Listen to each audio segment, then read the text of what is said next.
दूसरा अध्याय, जिसका शीर्षक है भगवत कथा और भगवत वृद्धि भक्ति का महात्म्य। राधे राधे। श्री व्यास जी कहते हैं, शौनकादि ब्रह्मवादी ऋषियों के ये प्रश्न सुनकर रोमहर्षण के पुत्र उग्रश्रावा को बड़ा ही आनंद हुआ। उन्होंने ऋषियों के इस मंगलमय प्रश्न का अभिनंदन करके कहना आरंभ किया। सूत जी ने कहा, जिस समय श्री शुकदेव जी का यज्ञोपवीत संस्कार भी नहीं हुआ था, सुतराम लौकिक वैदिक कर्मों के अनुष्ठान का अवसर भी नहीं आया था, उन्हें अकेले ही संन्यास लेने के उद्देश्य से जाते देख उनके पिताजी व्यास जी विरह से कातर होकर पुकारने लगे, बेटा बेटा। उस समय तन्मय होने के कारण श्री शुकदेव जी की ओर से वृक्षों ने उत्तर दिया।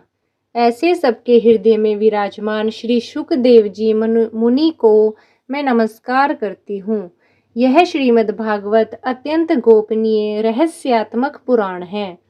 यह भगवत स्वरूप का अनुभव कराने वाली और समस्त वेदों का सार है। संसार में फंसे हुए लोग इस घोर अज्ञान अंधकार से पार जाना चाहते हैं। उनके लिए आध्यात्मिक तत्वों को प्रकाशित करने वाला यह एक अद्वितीय दीपक है। वास्तव में उन्हीं पर करुणा करके बड़े बड़े मुनियों के आचार्य श्री शुकदेव जी ने इसका वर्णन किया है। मैं उनकी शरण ग्रहण करती हूँ। मनुष्यों में सर्वश्रेष्ठ भगवान के अवतार नर नारायण ऋषियों को, सरस्वती देवी को और श्री व्यास देव जी को नमस्कार करके तब संसार और अंतःकरण के समस्त विकारों पर विजय प्राप्त कराने वाले इस श्रीमद् भागवत महापुराण का पाठ करना चाहिए। हे ऋषियों, आपने संपूर्ण विश्व का कल्याण के लिए यह बहुत सुंदर प्रश्न किया है, क्योंकि यह प्रश्न श्री कृष्ण के संबंध में है और इससे भली भांति आत्मा की शुद्धि हो जाती है।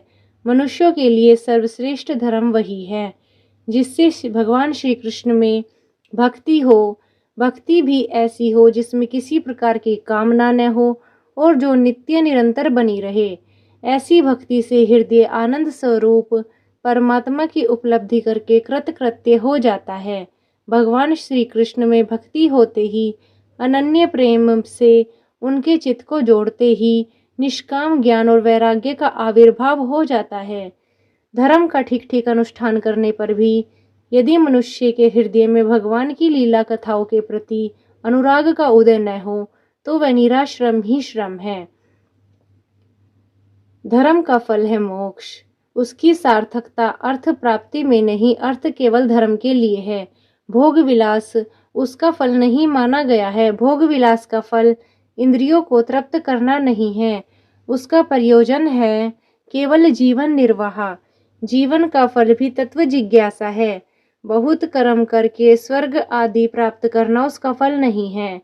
तत्ववेत्ता लोग ज्ञाता और ज्ञेय के भेद से रहित अखंड अद्वितीय सच्चिदानंद स्वरूप ज्ञान को ही तत्व कहते हैं।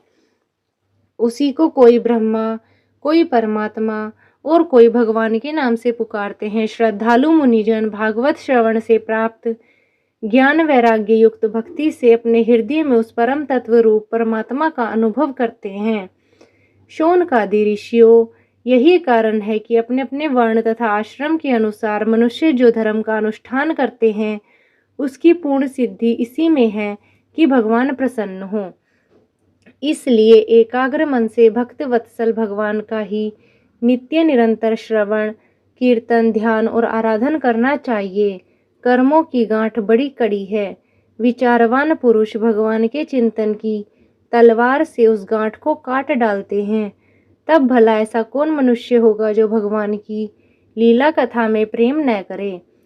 शौनकादि ऋषियों, पवित्र तीर्थों का सेवन करने से महत सेवा, तदंतर श्रवण की इच्छा, फिर श्रद्धा, तत्पश्चात भगवत कथा में रुचि होती है। श्री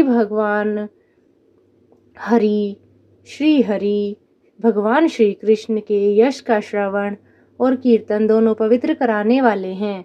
वे अपनी कथा सुनने वालों के हृदय में आकर स्थित हो जाते हैं और उनकी अशुभ वासनाओं को नष्ट कर देते हैं, क्योंकि वे संतों के नित्य सुहृद हैं। जब श्रीमद् भागवत अथवा भगवत भक्तों के निरंतर सेवन से अशुभ वासनाएं नष्ट हो जाती हैं, तब पवित्र कीर्ति नाम से भगवान श्री कृष्ण के प्रति स्थायी प्रेम की प्राप्ति होती है।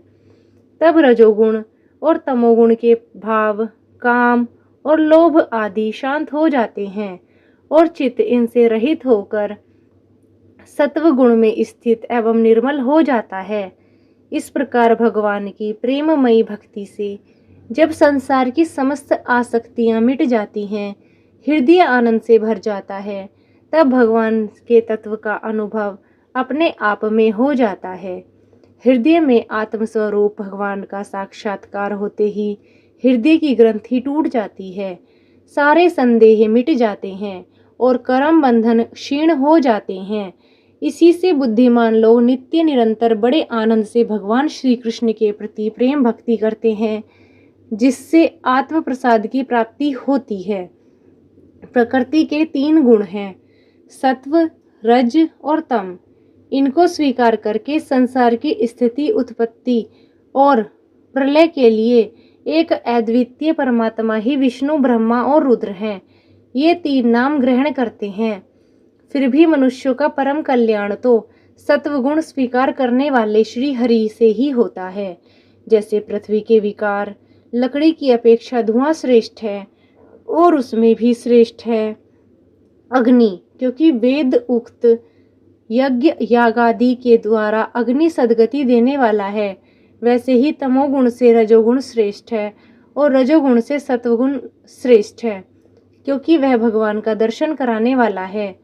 प्राचीन युग में महात्मा लोग अपने कल्याण के लिए विशुद्ध सत्वमय भगवान विष्णु की ही आराधना किया करते थे।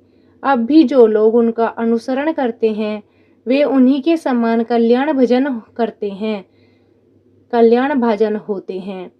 जो लोग इस संसार सागर से पार जाना चाहते हैं, वे यद्यपि किसी की निंदा तो नहीं करते, न किसी में दोष ही देखते हैं, फिर भी घोर रूप वाले तमोगुणी, रजोगुणी, भैरवादी भूतपतियों की उपासना न करके सत्वगुणी विष्णु भगवान और उनके अंश कला स्वरूपों का ही भजन करते हैं।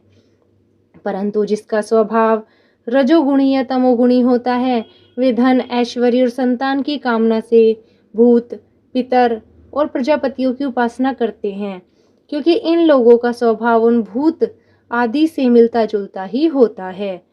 वेदों का तात्पर्य श्री कृष्ण में ही है, श्री कृष्ण ही वेद है। यज्ञों के उद्देश्य श्री कृष्ण ही हैं। योग श्री कृष्ण के लिए किए जाते हैं और समस्त कर्मों की परिसमाप्ति भी श्री कृष्ण में ही है।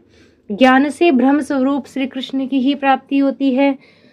तपस्या श्री कृष्ण की प्रसन्नता के लिए की जाती है। श्री कृष्ण के लिए ही धर्मों का अनुष्ठान किया जाता है और सब गतियां श्री कृष्ण में ही समा जाती हैं।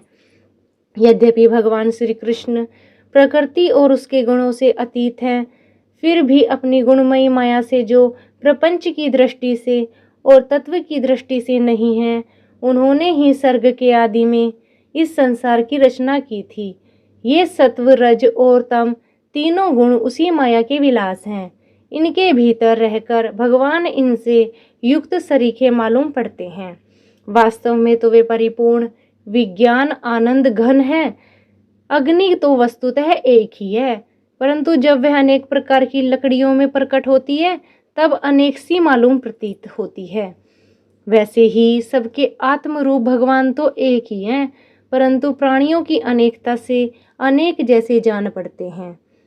भगवान ही सूक्ष्म भूत, तन मात्रा, इंद्रिय तथा अंतःकरण आदि गुणों के विकार भूत भावों के द्वारा नाना प्रकार की योनियों का निर्माण करते हैं और उनमें भिन्न भिन्न जीवों के रूप में प्रवेश करके उन योनियों के अनुरूप विषयों का उपभोग करते कराते हैं।